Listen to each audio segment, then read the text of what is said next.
siapakah yang bertanggung jawab menafkahi para istri yang sudah tidak punya suami?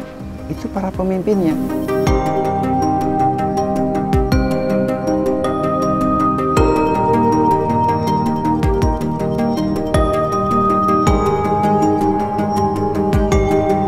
Sunan Gunung Jati memberikan contoh seperti itu dan memberikan pesan kepada para penerusnya dengan mengatakan ingsun titip tajuk lan fakir miskin.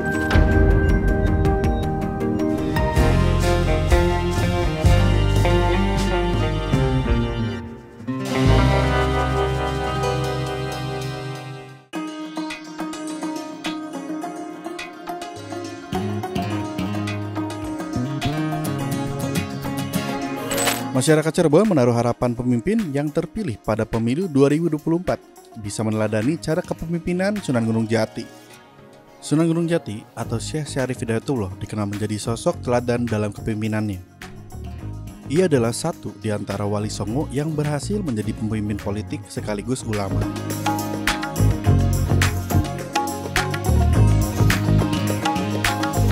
Keberhasilan Sunan Gunung Jati dalam memimpin Kesultanan Cirebon harus dijadikan contoh bagi peserta yang berlaga pada pemilu 2024. Pegiat budaya Cirebon, R. Khaidir Susilaningrat mengatakan, kepemimpinan Sunan Gunung Jati mewariskan pandangan hidup tentang bagaimana seorang pemimpin membina dan menyejahterakan masyarakat. Jadi kalau bicara kepemimpinan, apalagi dikaitkan dengan kepemimpinan Sunan Gunung Jati, sebetulnya banyak hal ya. Berbagai literatur, naskah, termasuk juga penuturan lisan secara turun-temurun diajarkan melalui perguruan tarekat misalnya, itu memberikan pemahaman tentang bagaimana seorang pemimpin yang baik. Saya barangkali dalam hal ini memberikan salah satu contoh saja ya, dari seorang guru ngaji ya, yang menjelaskan bagaimana kepemimpinan yang diajarkan oleh Sunan Gunung Jati sederhana sekali dengan melihat 5 jari ini ya. Jadi seorang pemimpin itu harus punya sifat-sifat yang baik ya. Kita dalam ajaran Islam mengacu sifat-sifat yang baik itu kepada sifat Rasul, sidik, amanah, tabligh, fatonah. Kemudian yang kedua, seorang pemimpin itu harus punya power. Ya. Power. Ini jari telunjuk ini melambangkan kekuasaan. Orang bisa disuruh ke sana, bisa disuruh ke sini. Kekuasaan, tapi bukan kekuasaan yang direkayasa. Ya. Ini kekuasaan yang sebenarnya adalah keteladanan. Ketika sang pemimpin menuju ke utara, maka pengikutnya otomatis mengikuti ke utara. Kenapa? Karena itu yang terbaik, mengikuti pemimpin. Karena sifat-sifat baik sang pemimpin ini memberikan jaminan kepada pengikutnya, sehingga tidak ada pilihan lain yang lebih baik selain mengikuti sang pemimpin.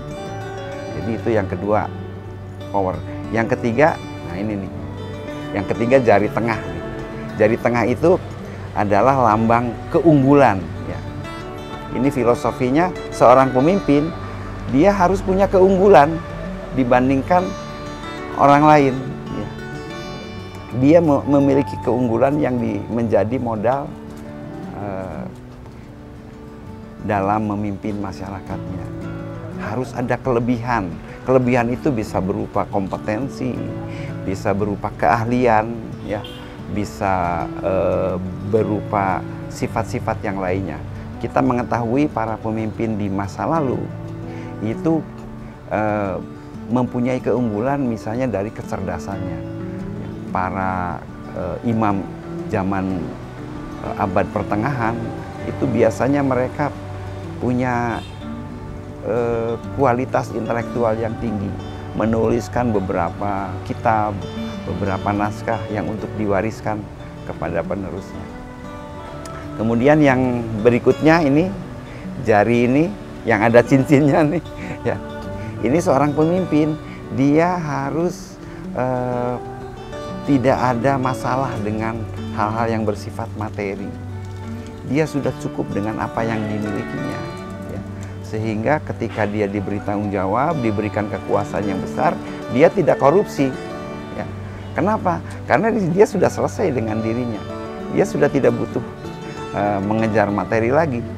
Bukan berarti dia kaya, tapi dia sudah merasa cukup dengan apa yang ada pada dirinya.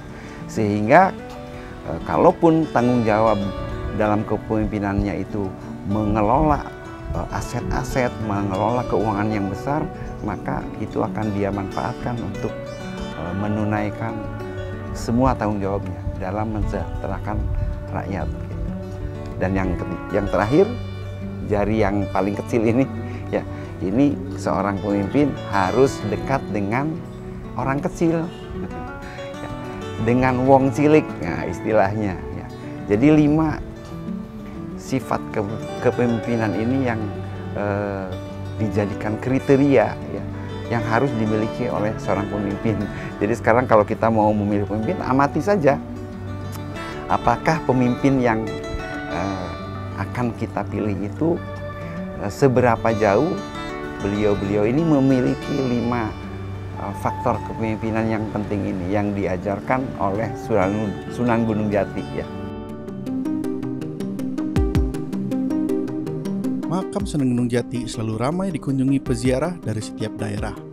Lokasinya ada di Desa Wisata Astana, Kecamatan Gunung Jati, Kabupaten Cirebon. Desa Wisata Religi Astana menjadi salah satu dari 75 desa wisata terbaik dalam ajang Anugerah Desa Wisata Indonesia pada tahun 2023. Untuk diketahui, Anugerah Desa Wisata Indonesia atau ADWI merupakan ajang pemberian penghargaan kepada desa wisata yang memenuhi kriteria penilaian Kemenparekraf atau Baparekraf. Tak hanya berlomba, ADWI 2023 diharapkan dapat menggerakkan perekonomian Indonesia